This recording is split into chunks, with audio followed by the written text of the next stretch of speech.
Hello all, welcome back to my channel. ఈరోజు మనం మాట్లాడుకోబోయేది Jaitley movie review గురించి. అండ్ ఇంకా మూవీ చూసాక నాకు ఎలాగనిపించిందంటే ఈ మూవీ కంప్లీట్గా ఒక మ్యాడ్ ఎక్స్పీరియన్స్ లాగా అనిపించింది. సినిమా అందరికీ కనెక్ట్ అవ్వకపోవచ్చు, కొన్ని ప్లేసెస్లో మాత్రం బాగా ఎంటర్టైన్ చేసింది. మరి మూవీ ఎలా ఉంది, నాకేమనిపించింది, ఏం వర్క్ అవ్వలేదు అనేది ఇప్పుడు కంప్లీట్గా మాట్లాడుకుందాం. ఫస్ట్ ఆఫ్ ఆల్, ఈ సినిమా రెగ్యులర్ కమర్షియల్ మూవీలా ఉండదు. స్టార్టింగ్ నుంచి డైరెక్టర్ ఫుల్ ర్యాండమ్ స్టైల్లో తీసుకెళ్లారు. అండ్ ఇంక ఈ మూవీలో కామెడీ ఎలా అనిపిస్తుంది అంటే ఎక్కువ మీమ్స్ స్టైల్లో తీసుకెళ్లారు. అండ్ ఇంకా స్టార్టింగ్ ఒక 20 minutes మూవీ కొంచెం కన్ఫ్యూజన్ లాగా అనిపించింది. ఎందుకంటే మూవీ స్ట్రైట్ నరేషన్లో వెళ్ళదు. డిఫరెంట్ క్యారెక్టర్స్ వస్తూ ఉంటారు, కామెడీ చేస్తూ ఉంటారు, అండ్ అన్నీ ఫాస్ట్గా ఇంట్రడ్యూస్ అవుతూ ఉంటాయి. స్క్రీన్ ప్లే కూడా ఫాస్ట్గా రన్ అవుతూ ఉంటుంది. స్టోరీ మొత్తం ఒక ఫ్లైట్ బ్యాక్డ్రాప్లో ఉంటుంది. ఫ్లైట్లో క్రిమినల్స్, ఏజెంట్స్ ఉంటారు, ఫైట్స్ జరుగుతూ ఉంటాయి, కన్ఫ్యూజన్గా ఉంటుంది. అండ్ మధ్యలో సత్య క్యారెక్టర్ ఏమో memory లాస్తో లెగుస్తాడు.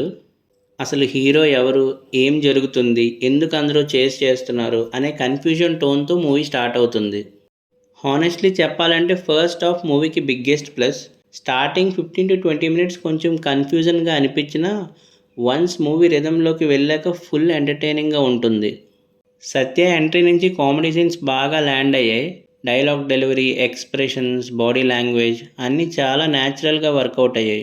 Especially random comedy scenes యూత్కి బాగా కనెక్ట్ అవుతాయి. మూవీ కంప్లీట్గా సీరియస్ టోన్లో వెళ్లకుండా non stop fun mode maintain చేయడానికి ట్రై చేశారు. ఫ్లైట్ సెటప్ కూడా ఫ్రెష్గా అనిపించింది. యూజువల్లీ మనం ఇలాంటి సెటప్ తెలుగు మూవీస్లో ఎక్కువ చూడం. కానీ సెకండ్ హాఫ్కి వచ్చేసరికి మూవీ ఇంకొంచెం ఓవర్గా అనిపించింది నాకు. కొన్ని ట్విస్ట్ ఇంట్రెస్టింగ్గా ఉన్నప్పటికీ కొన్ని సీన్స్ మాత్రం టూ మచ్ సినిమాటిక్గా అనిపించాయి. లాజిక్ గురించి ఆలోచిస్తే చాలా క్వశ్చన్స్ వస్తాయి. క్లైమాక్స్ అయితే కంప్లీట్గా మీమ్ మోడ్లో ఉంటుంది. నాకు కొంచెం ఆ డైలాగ్స్ అన్నీ కొంచెం ఓవర్గా అనిపించాయి. ఈ మూవీ మెయిన్ స్ట్రెంత్ ఏంటంటే కామెడీ అండ్ మ్యాడ్నెస్. లాజిక్ గురించి ఎక్కువ ఆలోచిస్తే మూవీ కనెక్ట్ అవ్వడం కష్టం.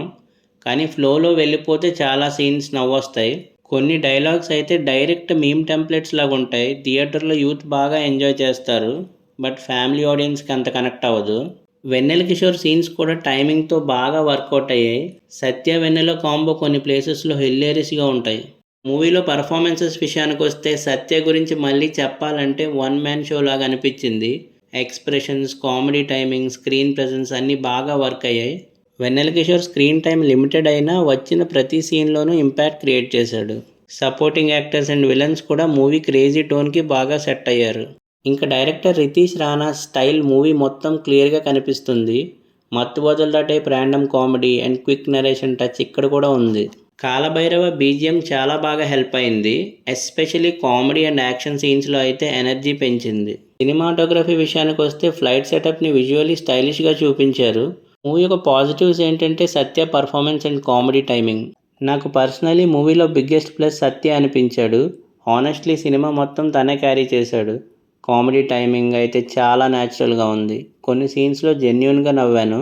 మూవీ యొక్క నెగిటివ్స్ విషయానికి వస్తే సెకండ్ హాఫ్ మొత్తం లాజిక్ లేకుండా చాలా ల్యాగ్ చేశారు. కొన్ని సీన్స్ అయితే అన్నెసరీగా పెట్టారనిపించింది. అండ్ ఆ మీమ్ డైలాగ్స్ కూడా కొంచెం ఓవర్ ద టాప్ అనిపిస్తాయి. అండ్ ఈ మూవీ అందరికీ కనెక్ట్ అవ్వకపోవచ్చు.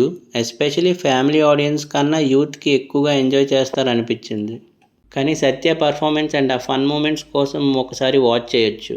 మరి జెట్లీ మూవీ చూసాక మీకు ఎలాగనిపించిందో కింద కామెంట్స్లో చెప్పండి. వీడియో నచ్చితే లైక్ చేయండి, షేర్ చేయండి, మన ఛానల్ని సబ్స్క్రైబ్ చేసుకోండి. Thank you for watching.